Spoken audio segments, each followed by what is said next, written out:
Okay, તો ગઈકાલે આપણે શ્રી મહાવીર લિમિટેડનો દાખલામાં લગભગ બધા જ હવાલા કમ્પ્લીટ કર્યા.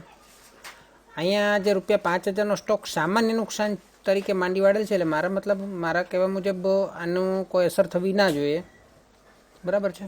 ત્યાર પછી હવે આપણે કરવાનું બાકી છે એ છે બધા ખાતાઓની બાકીઓ, મીન્સ કે બધી બાકીઓને ચેક કરી લઈએ પાકા સરવા પરથી. અને જેમ આપણે ભંડોળ પ્રવાહપત્રક મુજબ આપણે દાખલો ગણીએ છીએ, અને પછી એ બધી જ એન્ટ્રી રોકડ પ્રવાહપત્રકમાં પણ આજે કરી દઈશું, કારણ કે રોકડ પ્રવાહનો દાખલો પૂછેલો છે. તો સૌથી પહેલાં ઇક્વિટી શેર મૂડી, કે જે આપણે ખાતું બંધ થઈ ગયું છે, એકવાર ચેક બી કરી લઈએ. ઓકે, ત્યાર પછી રેડીમેબલ પ્રેફરન્સ શેર 4 લાખના જે છે એનું પણ ખાતું બંધ થઈ ગયું છે. નહીં, બાકી અહીંયા એક એન્ટ્રી કરવાની બાકી છે. આપણે આમનામ તો આપી જ દીધેલી છે. ઓકે, 4 નહીં 5 લાખ, સોરી. અને 50,000નું પ્રીમિયમ જામીનગીરી શેર પ્રમાણે તો આવી ગયું. ત્યાર પછી જામીનગીરી પ્રીમિયમમાં પણ ખાતું બંધ થઈ ગયું છે. ખાતું બનાવેલું બી છે. સામાન્ય અનામતમાં 40,000ના 80,000 છે. એન્ટ્રી આપી દઈએ બાકી હોય તો. થઈ ગઈ છે. નફા નુકસાન ખાતું 3 લાખ અને 3,30,000. ઓકે, એ બી થઈ ગયું. ત્યાર પછી ડિબેન્ચર્સ 4 લાખ ને 2 લાખ, એ તો પતી ગયું આખું ક્લિયર. ડિબેન્ચર બતાવું નથી ને આમાં, આ તો જૂનો દાખલાની વાત વિગત છે. ચલો, ત્યાર પછી દેવી ઊંડી 1,06,000ની 34,250 થઈ. એટલે કાર્યશીલ મૂડીમાં જઈએ, દેવી ઊંડી 1,06,000ની 34,250 થઈ.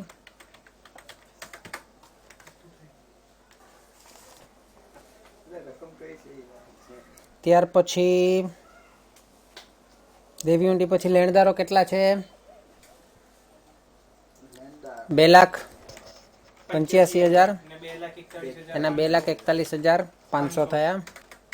એટલે એમાં ઘટાડો થયો. એટલે હવે આમાં તમને ખ્યાલ છે કે ચાલુ જવાબદારી એટલે કે ચાલુ દેવાની અંદર વ્યસ્ત સંબંધ છે, એટલે ઊંધો સંબંધ છે કાર્યશીલ મૂડી સાથે, અને ચાલુ મિલકત સાથે સીધો સંબંધ છે. જ્યારે આપણે રોકડ પ્રવાહ પત્રક બનાવીએ છીએ તેની અંદર આપણે રોકડની વાત કરીએ, રોકડ આવક જાવકની વાત કરીએ છીએ, ત્યાં ઉલટું છે કે ચાલુ મિલકતો સાથે વ્યસ્ત સંબંધ છે અને ચાલુ દેવા સાથે સીધો સંબંધ છે. એટલે ચાલુ મિલકત વધે તો વધે ને ઘટે, અને ચાલુ મિલકત ઘટે તો વધે. જ્યારે કાર્યશીલ મૂડીમાં ચાલુ મિલકત વધે તો કાર્યશીલ મૂડી વધે, અને ચાલુ દેવા વધે તો કાર્યશીલ મૂડી ઘટે. ચલો, ત્યાર પછી મૂડી પરત અનામતનું ખાતું આપણે બનાવેલું હતું. મૂડી પરત અનામત એ પણ લગભગ બંધ થઈ ગયું છે. ઓકે, ત્યાર પછી ભાડે ખરીદ વેચનારનું ખાતું પણ બંધ કર્યું. પછી સૂચિત ડિવિડન્ડ 50,000ના 1,12,500 થયા. અચ્છા, એ આપણે એન્ટ્રી આપવા આપણે બાકી છે. તો સૂચિત ડિવિડન્ડમાં બાકી આગળ લાવ્યા 50,000, અને છેવટની બાકી છે 1,12,500.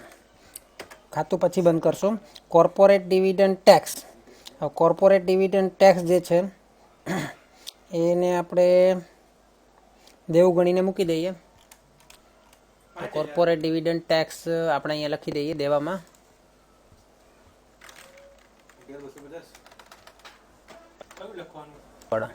હેલો, હા, કોર્પોરેટ ડિવિડન્ડ ટેક્સ.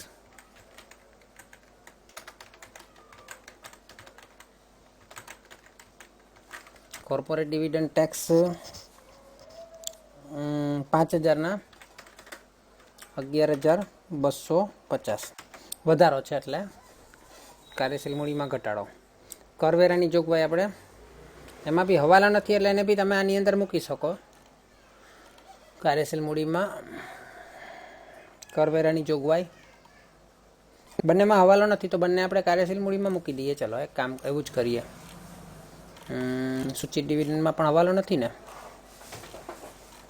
ખાતું બી બનાવી શકીએ પણ. હા, બોલો. હા, વચ્ચે વચ્ચે બ્રેક થાય છે અવાજ. હા હા હા હા હા જેમાં પણ થતું છે. હા હા હા હા, એટલે આપણે સૂચિત ડિવિડન્ડની એન્ટ્રી કાઢી નાખીએ. જો આવી રીતે આપણે કરી શકીએ. તમારી પાસે કરવેરાની જોગવાઈ અને સૂચિત ડિવિડન્ડની અંદર તમારી પાસે હવાલો ના હોય તો તમે સીધી જ એન્ટ્રી તમે અહીંયા આપી શકો. હવે એ બંનેને આપણે ચાલુ જવાબદારી ગણી લઈએ. બેંક ઓવરડ્રાફ્ટ છે એમાં નથી ને, તો એની જગ્યાએ મૂકી દઉં છું સૂચિત ડિવિડન્ડ અને કરવેરાની જોગવાઈ. સૂચિત ડિવિડન્ડ કેટલું છે? સૂચિત ડિવિડન્ડ કેટલું છે? 50,000 અને 1,12,500 થયા. અને કરવેરાની જોગવાઈ 1,02,25,000 અને 2,25,000. કાર્યશીલ મૂડીમાં વધારો, અરે ઘટાડો, સોરી. પ્લાન્ટના ઘસારાની જોગવાઈ એનું આપણે એન્ટ્રી આપી દીધી છે. પ્લાન્ટના ઘસારાની જોગવાઈ 1,00,000, ઓકે. ત્યાર પછી પ્રેફરન્સ શેર પરતનું પ્રીમિયમ ખાતું, એની પણ એન્ટ્રી આપી દીધી છે 50,000ની, ઓકે. બંને બાજુ સરવાળો પણ આવી ગયો, ખાતું બંધ થઈ ગયું. પ્રેફરન્સ શેર પરતનું ઉપલબ્ધ ખાતું જે હપ્તા બાકી હતા એના પરથી તો આપણને એક પ્રીમિયમની રકમ મળેલી, એટલે એ પણ ખતમ થઈ ગયું છે. ઉપલબ્ધ ખાતું આવ્યું, બરાબર. આના પરથી આપણને પ્રીમિયમની રકમ મળેલી. ત્યાર પછી મિલકત બાજુ જોઈએ તો પ્લાન્ટ, મકાન. અચ્છા, પ્લાન્ટનું તો આપણે બનાવી દીધું. મકાનનું જોઈ લઈએ. મકાનમાં 6,00,000 ના 8,40,000 થયા છે. અરે સોરી, 6,00,000 ના 8,40,000 થયા છે. ત્યાર પછી ડિલિવરી વાનનું આપણે પતાવી દીધું. ડિલિવરી વાન 2,50,000ની એની બધી એન્ટ્રી આવી ગઈ. બેંક ખાતે એન્ટ્રી કરેલી ને, બેંક ખાતે ઉધાર, ડિલિવરી વાન, મોટર વાન ખાતે ઉધાર, તે ભાડે ખરીદ વેચનાર ખાતે, પછી ભાડે ખરીદ વેચનાર ખાતે ઉધાર તે બેંક ખાતે, ભાડે ખરીદ વ્યાજ ખાતે ઉધાર તે ભાડે ખરીદ વેચનાર ખાતે. એટલે વ્યાજ 20,000 ચડ્યું તે, અને આ રકમ આપણી પાસે કંઈક 50,000 આવેલી ભાડે ખરીદ વેચનાર ખાતે ડિફરન્સની રકમ લાવેલા આપણે, જે અહીંયા આપણે ભાડે ખરીદ વેચનારમાં 2,70,000 જમા બાકીનો ટોટલ થયો અને ઉધાર બાજુ 50,000 આવ્યા, તે 50,000. અને આની બીજી એન્ટ્રી આપણે બેંક ખાતામાં આપવાની છે. તો બેંક ખાતામાં ભાડે ખરીદ વેચનાર ખાતે આપી દીધેલી છે 50,000ની એન્ટ્રી, અને નફા નુકસાન ખાતામાં આપણે ઘસારણ પેલા વ્યાજની એન્ટ્રી આપવાની છે 20,000. એ પણ આપણે યંત્ર ખાતેની પણ ભાડે ખરીદ વ્યાજ ખાતે આપવાની છે.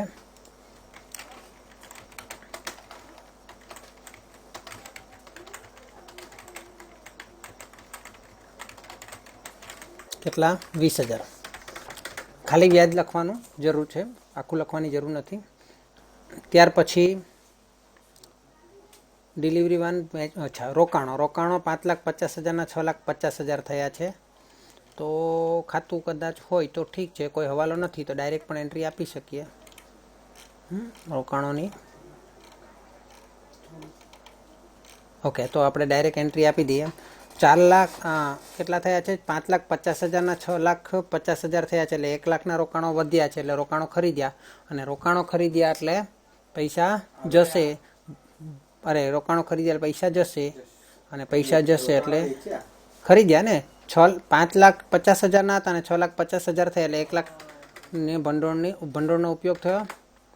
ત્યાર પછી સ્ટોક આપણે કાર્યશીલ મૂડીમાં લઈ લઈએ. ચાલુ મિલકત છે. સ્ટોક 6,40,000, 6,50,000 સ્ટોક આવી ગયો. પછી દેવાદાર 4,55,200. પછી રોકડ બેંક 1,80,000ના 2,20,000, 1,80,000 અને 2,20,000. 1,80,000 છે, 18,000 થઈ ગયા ભૂલથી. હવે પ્રાથમિક ખર્ચ હા કેટલા છે શું છે પ્રાથમિક ખર્ચ પ્રાથમિક ખર્ચના 36,000 34,800 થયા એટલે કે ઘટાડો થયો એટલે પ્રાથમિક ખર્ચ માંડી વાળ્યો એનું ખાતું બનાવવાની જરૂર નથી જરૂર છે ખરી ડાયરેક્ટ એન્ટ્રી આપી દઈએ માંડી વાળ્યો હોવાથી નફા નુકસાન ખાતે ઉધાર કોઈ હવાલો હોય તો આપણે જોવું પડે ખાતા બનાવવાની બે થી વધારે એન્ટ્રી આવતી હોય તો પ્રાથમિક ખર્ચ માંડી વાળ્યો કેટલો માંડી વાળ્યો 36,000 માઇનસ 34,800 એટલે કેટલો થશે 1200 ચલો ત્યાર પછી પ્લાન્ટ વેચાણની ખોટ 20,000 આપી દીધેલી છે તો પ્લાન્ટ વેચાણની ખોટ આપણે એન્ટ્રી કરી દીધી છે પણ એની બાકી આપેલી છે હવે આ બાકી આપેલી છે એટલે આપણે અહીંયા પ્લાન્ટ વેચાણની ખોટ જે છે તે નફા નુકસાન ખાતે નહીં લખી શકાશે આપણે જે પ્લાન્ટ વેચાણની ખોટ યંત્ર વેચાણની ખોટ 20,000 છે ને એની બાકી આપેલી એનો અર્થ એમ થયો કે એ નફા નુકસાન ખાતે માંડી વાળ્યા નથી હે ને એટલે અહીંયા બાકી આપેલી છે તો આપણે ત્યાં લખી દઈશું પ્લાન્ટ વેચાણ ખોટ ખાતે યંત્ર ખાતામાં નફા નુકસાન ખાતે લખ્યું છે ત્યાં શું લખશું બાકી આપેલી છે એટલે પ્લાન્ટ વેચાણ ખોટ ખાતે એનો મતલબ એવો થયો કે માંડી વાળ્યા નથી માંડી વાળ્યા હોય તો નફા નુકસાન ખાતે લઈ જવાય એની બાકી જ બનાવી છે ખાતું બનાવી દીધું છે અને સલામતી ડિપોઝિટ સિક્યુરિટી ડિપોઝિટને શું ગણીશું એને પણ આપણે ચાલુ મિલકત ગણી લઈએ અથવા તો સિક્યુરિટી ડિપોઝિટ આપણે ભરી છે એટલે આપણે એને ડાયરેક્ટ પહેલામાં પણ લખી શકીએ ચાલુ મિલકતમાં ના ગણીએ તો સિક્યુરિટી ડિપોઝિટ આપણે ભરી છે તો રોકડ ગયા બરાબર 3,90,000 તો સિક્યુરિટી ડિપોઝિટ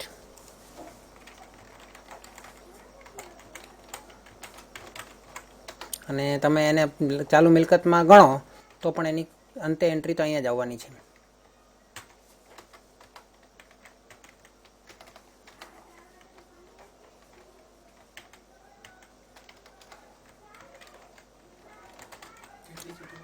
કેટલી છે 3,90,000 નોર્મલી આપણે પાકા સર્વેમાં સિક્યુરિટી ડિપોઝિટ 13 નંબરમાં લખીએ 13 નંબર એટલે ચાલુ મિલકત ના ગણાય કાયમી મિલકત ગણાય એટલે હું ડાયરેક્ટ લખું છું કે સિક્યુરિટી ડિપોઝિટ આપણે એને ચૂકવ્યા પૈસા એટલે આપણી પાસે પૈસા ભંડોળનો ઉપયોગ થયો ઓકે તો હવે અહીંયા લગભગ બધી બાકીઓ આવી ગઈ છે એટલે હવે આપણે ખાતા બંધ કરીએ જો બાકી હોય તો અને કાર્યશીલ મૂડીની જોઈ લઈએ તો કાર્યશીલ મૂડીમાં શું થયું છે તો કાર્યશીલ મૂડીમાં 26,700નો વધારો બતાવે છે તો કાર્યશીલ મૂડીમાં 26,700નો વધારો બતાવે છે અને કાર્યશીલ મૂડીમાં વધારો એટલે ભંડોળમાં ઘટાડો કાર્યશીલ મૂડીમાં વધારો એટલે ભંડોળમાં એટલે કે રોકડ ભંડોળમાં ઘટાડો એટલે ભંડોળનો ઉપયોગ કેટલો હતો 26,700 કઈ રીતે ખબર પડે વધારો ઘટાડો તો સૌથી પહેલાં બધી આ ચાલુ મિલકત આપણે 2017ની લખી એનો કુલ સરવાળો કર્યો ચાલુ દેવા બધા બાદ કર્યા સરવાળો કરીને તો 6,74,000 આવે એટલે કાર્યશીલ મૂડી 2017ની મળી એ રીતે 2018ની કાર્યશીલ મૂડી મળી એ બંનેમાં તફાવત જુઓ તો વધારો થયો છે કે ઘટાડો ખબર પડી જશે 6,74,000ના 7,07,000 થયા એટલે વધારો થયો બીજી રીતે જોઈએ તો આપણે દરેક વસ્તુ માટે વધારો અને ઘટાડો અલગ અલગ બતાવીએ અને અલગ અલગ બતાવીએ તો એ વધારો જે છે એનો સરવાળો કરવાનો એ ઘટાડો છે એનો સરવાળો કરવાનો કોનો સરવાળો વધારે આવે છે વધારાનો સરવાળો વધારે આવે છે કે ઘટાડાનો એટલે એના પરથી આપણને ખબર પડે કે વધારો છે કે ઘટાડો અને એ જે છે કાર્યશીલ મૂડીમાં વધારો એટલે ચાલુ મિલકતમાં વધારો કહેવાય ચોખ્ખી ચાલુ મિલકત કહેવાય ને ચોખ્ખી ચાલુ મિલકત પૈસા જાય તો આવે મિલકત ખરીદી કરી એટલે પૈસા જ ગયા એટલે ભંડોળનો ઉપયોગ થયો ત્યાર પછી 26,700 ત્યાર પછી જમીન મકાનનું ખાતું જોઈએ તો બંને બાજુ સરખાવીએ તો ઉધાર બાજુ ડિફરન્સ આવે છે 2,40,000નો એનો અર્થ કે આપણે જમીન મકાનની ખરીદી કરી હશે તો બેંક ખાતે એન્ટ્રી આપીએ તેની જમીન મકાનની ખરીદી કેટલી હતી 2,40,000 ત્યાર પછી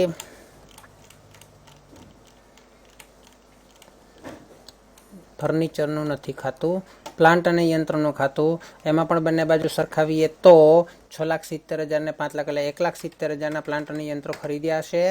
તો 1,70,000 બેંક ખાતે એન્ટ્રી આપીએ. 1,70,000. ત્યાર પછી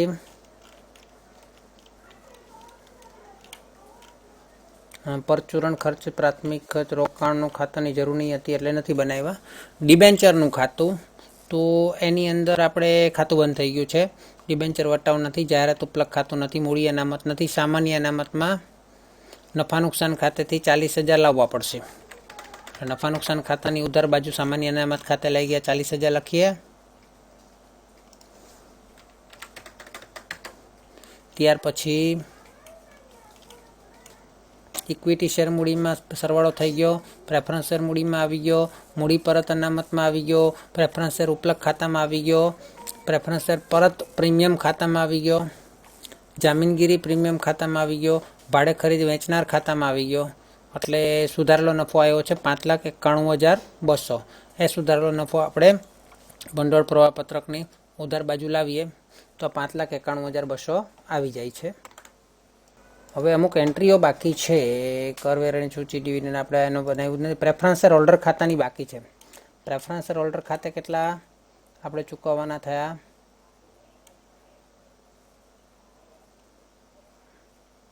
5,44,500. 5,44,500 એન્ટ્રી ત્યાં કરીએ. એટલે હજુ કંઈક એન્ટ્રી ઘટે છે.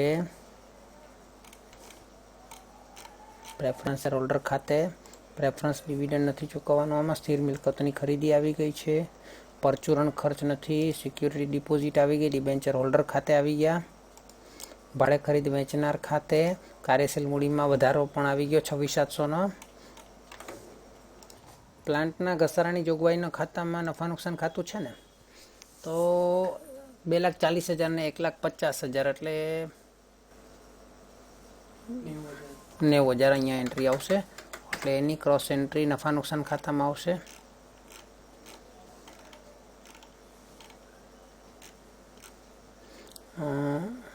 ઘસારાની જોગવાઈ ખાતે 90,000 સુધારેલો નફો એટલે પાછા 18 લાખ થયા. અહીંયા ભાડે ખરીદ ફર્નિચર છે ને, ત્યાં હું બનાવી દઉં ભાડે ખરીદ.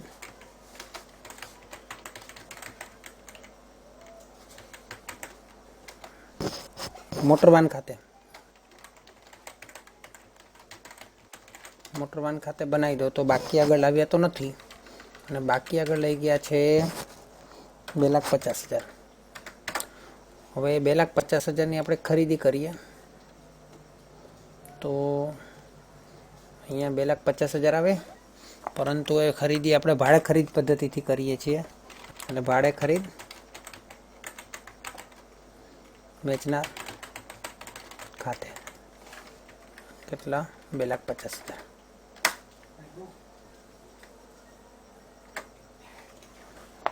હવે આ ખાતું બંધ થઈ ગયું. મોટરવાન ખાતે અહીંયા ચોપડે કિંમત નથી આવવાની. અહીંયા આપણે પ્લાન્ટના ઘસારાની જોગવાઈ આપેલી છે એટલે પડતર કિંમત આવશે.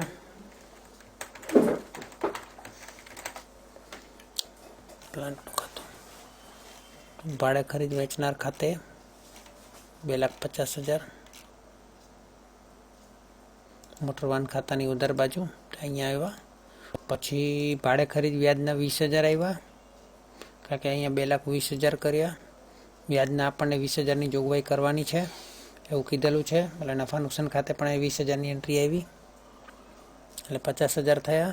અને 50,000 જે વધ્યા તે આપણે ચૂકવ્યા, જે બેંક ખાતે એન્ટ્રી આવી. બધું બરાબર છે. સ્ટોકમાં શું છે? 6,40,000ના કેટલા થયા છે જુઓ જોઈએ ફરીથી. 8,70,000 થયા છે. 6,40,000ના 8,70,000 થયા છે ને સ્ટોકમાં. તો કાર્યશીલ મૂડીમાં વધારો 2,46,700 આવે છે. તો કાર્યશીલ મૂડીમાં વધારો 2,46,700. તમે શું જોયું? 8 લાખ કાંથી જોયો છે? હવાલામાં કઈ આપ્યું સ્ટોક? બરાબર. એટલે બંને બાજુ સરવાળામાં હવે થોડીક ભૂલ છે હજુ. 1200 રૂપિયાની નહીં, 1200 બી નહીં, ડાઉટ લાગે છે. કયો દાખલો આવી ગયો?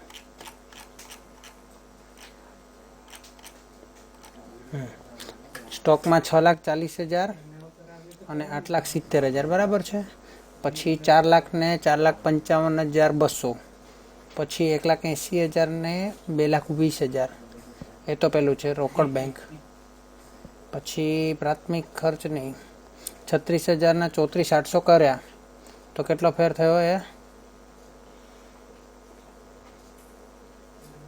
1200 ને પ્રાથમિક ખર્ચ. તો એ 1200ની તો એક એન્ટ્રી આપી ને આપણે નફા નુકસાનમાં.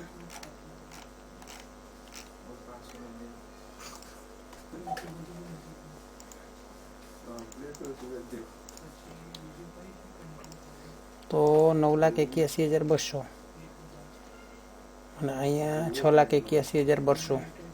1200 તો આવી જાય છે. પછી એ ભૂલ કઈ રીતે આવી? આ પાછી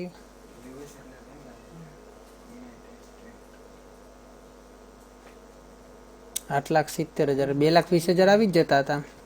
1200ની નવી ભૂલ ક્યાંથી ઊભી થઈ? 300ની. તેમ 2,46,700 છે. તમે લખ્યા મેં 2,46,400. એ ભૂલ હતી. એટલે હવે બંને બાજુ સરવાળો સરખો આવી ગયો. દાખલો પૂરો થયો. હવે આ દાખલાને આપણે રોકડમાં એકવાર કન્વર્ટ કરી દઈએ. આની અંદર તમારે ધ્યાન આપવાનું છે જે કોર્પોરેટ ડિવિડન્ડ ટેક્સ છે ને, એ પણ એક પ્રકારનું સૂચિત ડિવિડન્ડ અને કરવેરાની જોગવાઈ જેવું જ હોય કે જેની અંદર આપણે શરૂઆતનું જે હોય તે ચૂકવવાનું હોય અને છેવટનું હોય તેની જોગવાઈ કરવાની હોય. બરાબર છે. તો સૌથી પહેલાં નફા નુકસાન પત્રક મુજબ છેવટની બાકી, તો એ આપણને પાકા સરવાળામાંથી જ આપણે લખી શકીએ 3,30,000 અને શરૂઆતની બાકી 3 લાખ. હે ને? એ છેવટમાંથી શરૂઆતની બાકી બાદ કરો એટલે ચાલુ વર્ષનો નફો મળે. ચાલુ વર્ષના નફાની અંદર આપણે હવે ફેરફાર કરવાનો છે. જે આપણી આવક છે તે બાદ કરવાની છે ને જે આપણી જાવક છે તે ઉમેરવાની છે. એટલે આવક બાદ કરવાની, પણ કઈ કઈ? બિન કામગીરી આવક અને જાવક, એટલે કે જે ખર્ચા પણ બિન રોકડ અને બિન કામગીરી ખર્ચા હોય તે ઓકે ઉમેરવાના. તો આની અંદર આપણી પાસે શું છે? બધું જ નફા નુકસાનના પત્રકમાંથી મળશે તૈયાર જ. જે આપણે જે પણ નફા નુકસાન ખાતામાંની અંદર ઉધાર કરીએ તે બધું શું કરશું? નફા નુકસાન ખાતે ઉધાર કરીએ તે બધું ઉમેરશું અને નફા નુકસાન ખાતે જમા કરીએ તે બધું બાદ કરશું. અને તો સામાન્ય અનામત ખાતે 40,000, ઘસારાની જોગવાઈ ખાતે 90,000 અને પ્રાથમિક ખર્ચના 1200. 40,000, 90,000 અને 1200. કયું હતું પહેલું? સામાન્ય અનામત ખાતે 40,000, ઘસારાની જોગવાઈ ખાતે 90,000 અને 1200 રૂપિયા પ્રાથમિક ખર્ચા માંડી વાળેલ. આપણે અહીંયા જ લખી દઈએ. એ ડિબેન્ચર વટાવું નથી એટલે માંડી વાળેલ અહીં ઉપર લખી દઈએ. આમાં લખી દઈએ પ્રાથમિક ખર્ચા.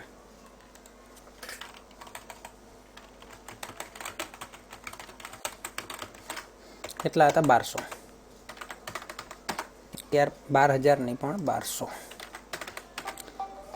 હવે ચલો ત્યાર પછી નફા નુકસાન ખાતામાં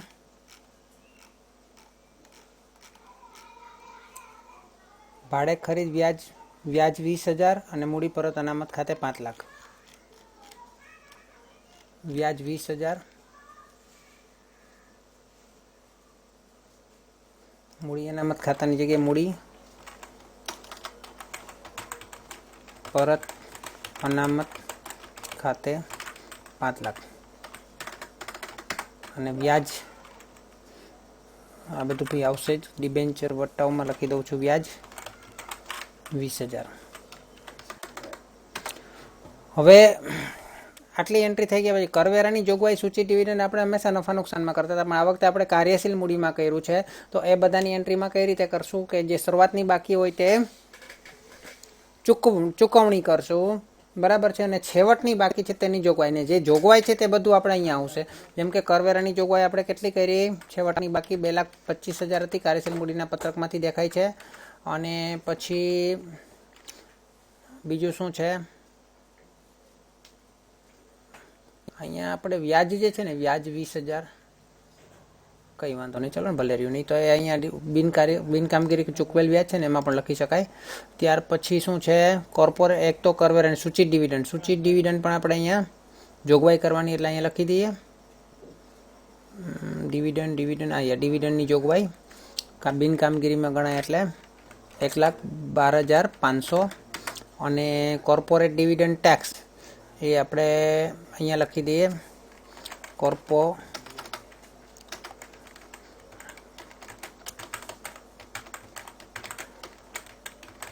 કોર્પોરેટ ડિવિડન્ડ ટેક્સ 11,250.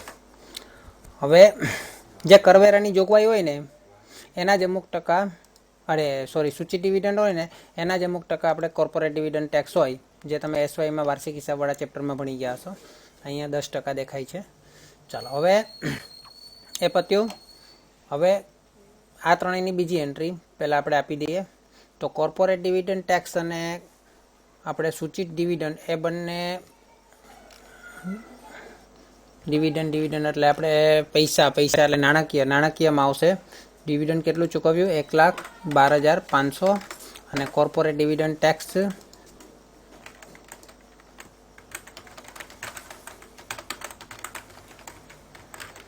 એ આપણે કેટલું ચૂકવ્યું નહીં, પણ એ કરવેરા ચૂકવ્યામાં લખીએ તો કોર્પોરેટ ડિવિડન્ડ ટેક્સ તો પહેલાંમાં આવશે ને.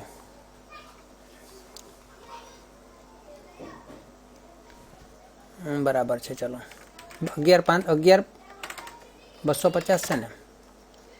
અને ત્યાર પછી કાંઈ આપણે કરવેરા કેટલા ચૂકવ્યા હતા, કરવેરા અહીંયા જ છે ને, 1,00,000 કરવેરા ચૂકવ્યા 1,00,000. ઓકે, હવે ચાલુ મિલકતમાં ઘટાડો વધારો જોઈ લઈએ. તો હવે તમે જુઓ, કાર્યશીલ મૂડીમાં વધારો એટલે એ બધું આપણે બાદ કરવાનું આવશે, અને જે કાર્યશીલ મૂડીમાં ઘટાડો છે એ બધું આપણે ઉમેરવાનું આવશે. તો પહેલાં છે સ્ટોકમાં થયો છે વધારો 2,30,000નો. સ્ટોકમાં વધારો થાય એટલે રોકડા જાય. સ્ટોકમાં વધારો એટલે ચાલુ મિલકતમાં વધારો કેટલા થયા, 2,30,000. પછી દેવાદારોમાં વધારો 55,200. ઓકે, ચલો, હજુ પણ કંઈક છે વધારો.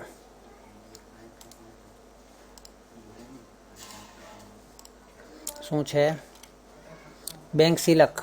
અચ્છા, બેંક સિલક તો આમાં નહીં આવશે. બેંક સિલક તો આપણે છેવટની બાકીમાં લખવી પડશે ને, રોકડ બેંક. તો 1,80,000 ને 2,20,000 આપણે લખી દઈએ. 1,80,000 લખી દઈએ, 2,20,000 તો છેલ્લે જવાબમાં આવવા જોઈએ, બરાબર. ચલો, ત્યાર પછી લેણદારો એટલે ચાલુ દેવામાં શું થાય છે, ઘટાડો થાય છે એટલે 43,500 ચાલુ દેવામાં ઘટાડો, એટલે એ પણ ત્યાં જ આવશે. ચાલુ દેવામાં ઘટાડો, લેણદારોમાં ઘટાડો 43,500. પછી દેવી ઊંડીમાં પણ ઘટાડો 71,750. સૂચિત ડિવિડન્ડ એ તો પહેલાંમાં ગયું, કરવેરાની જોગવાઈ પહેલાંમાં ગયું, કોર્પોરેટ ડિવિડન્ડ ટેક્સ પહેલાંમાં ગયું, એટલે એ બધું પતી ગયું. એટલે ઓલ ઓવર આપણે આ બધી વસ્તુમાં બાદ કરવાની છે, એટલે બહાર જવાબ માઇનસમાં આવ્યો. એ માઇનસવાળું જે છે તે આપણે સુધારેલા નફામાંથી બાદ થશે, એટલે 6,29,500 આવશે. કાર્યશીલ મૂડી બાદ કામગીરી નફો બાદ કરવેરા. ઓકે, ચાલો, હવે ચૂકવણી એટલે ભંડોળ પ્રવાહપત્રકમાંથી બાકીની એન્ટ્રી આપણે લેવાની છે.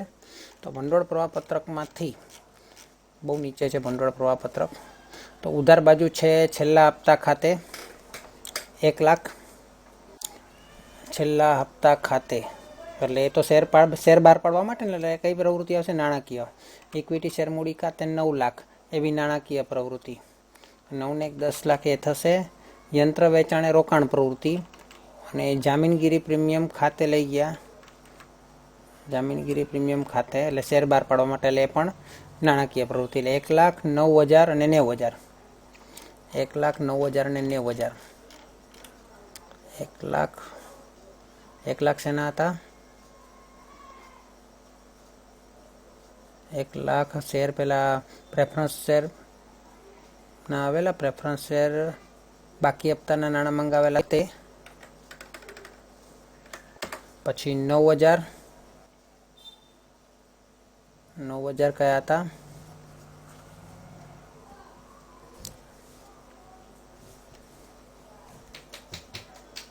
9,000 જોઈ લઈએ.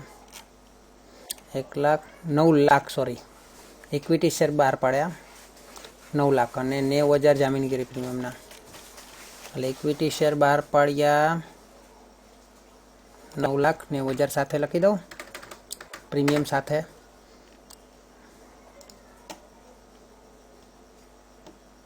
પ્રીમિયમ સાથે બરાબર.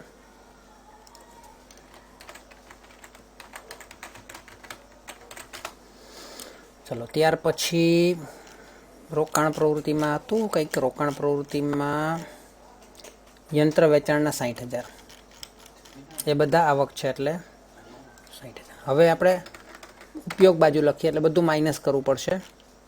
તો ઉપયોગ બાજુ બધું માઇનસ કરીશું. યંત્રો ખરીદી, મકાન ખરીદી 170 ને 240. યંત્ર ખરીદી 170 માઇનસમાં અને 240 માઇનસમાં. ચલો ત્યાર પછી પ્રેફરન્સ હોલ્ડર 5,44,500 અને અચ્છા એ પછી લખીએ રોકાણોની ખરીદી 1 લાખ. સિક્યોરિટી ડિપોઝિટ એ પણ રોકાણ પ્રવૃત્તિ જ ગણશું, 3,90,000. રોકાણ ખરીદી 1 lakh, security deposit 3,90,000.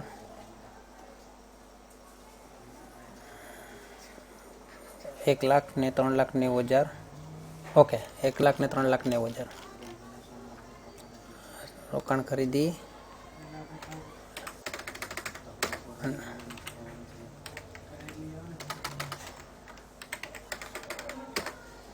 Security deposit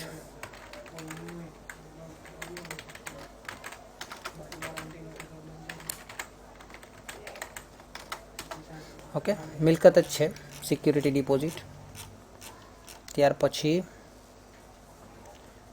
હવે અચ્છા હવે આપણે પહેલાં નાણાકીય પ્રવૃત્તિના લઈ લઈએ. પ્રેફરન્સ હોલ્ડરના 5,44,500, 5,44,500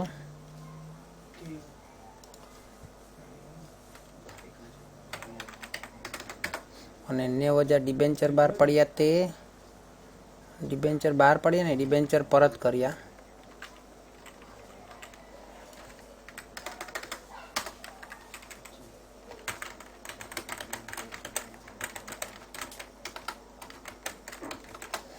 ઓકે, ચલો ત્યાર પછી ભાડે ખરીદ વેચનાર ખાતે 50,000.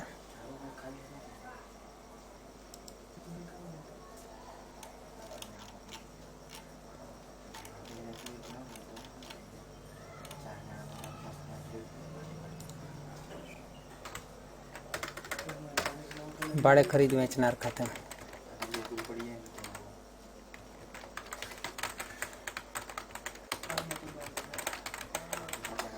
ઓકે. હવે કોઈ વસ્તુ બાકી હોય તો એક વખત નજર મારી લઈએ. 30,000 નફો આવી ગયો. ત્યાર પછી ઉમેરામાં 1,12,500 ડિવિડન્ડના આવી ગયા. કોર્પોરેટ ડિવિડન્ડ ટેક્સના 11,250 પણ આવી ગયા. પછી યંત્રના 90,000 1200. ઓકે, ત્યાર પછી 7,29,000,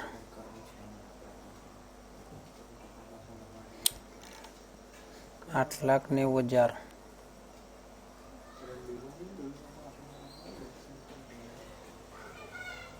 પ્લાન્ટનું વેચાણ કેટલું છે? 60,000 નથી, 6 લાખ છે ને?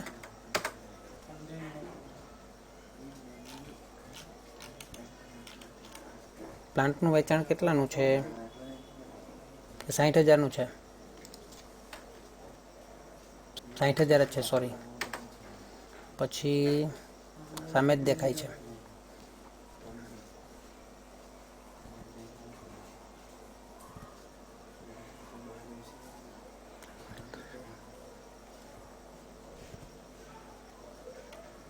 $1,70,000 યંત્રની ખરીદી. ઓકે,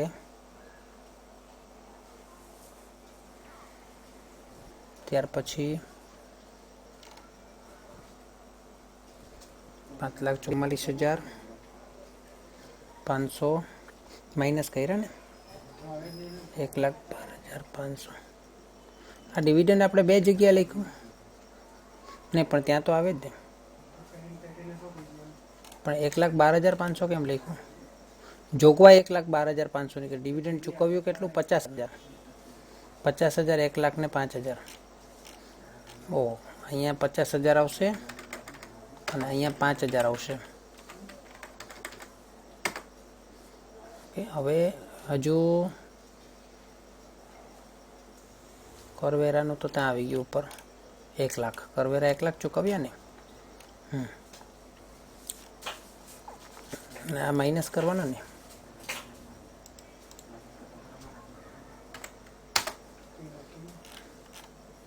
$3,30,000 છે. હજુ આપણે કેટલા ઘટે છે? રોકડમાં કેટલો ફેરફાર? 2,20,000 આવવો જોઈએ, કે 3,30,000 આવે છે. બેંક ઓવરડ્રાફ્ટ નથી ને હજુ. 1,10,000ની હજુ એન્ટ્રી ખૂટે છે.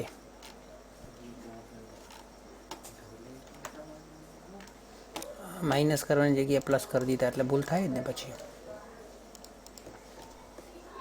ઓકે, 2,20,000 આવી ગયા. એટલે 50 ને 5 55,000 માઇનસની જગ્યાએ પ્લસ કરી, એટલે 55 દુ 1,10,000 ભૂલ આવવાની. આ તમારો આખો દાખલો કમ્પ્લીટ થઈ ગયો. રોકડ પ્રવૃત્તિ મુજબ, રોકડ પ્રવાહપત્રક મુજબ પણ અને ભંડોળ પ્રવાહપત્રક મુજબ.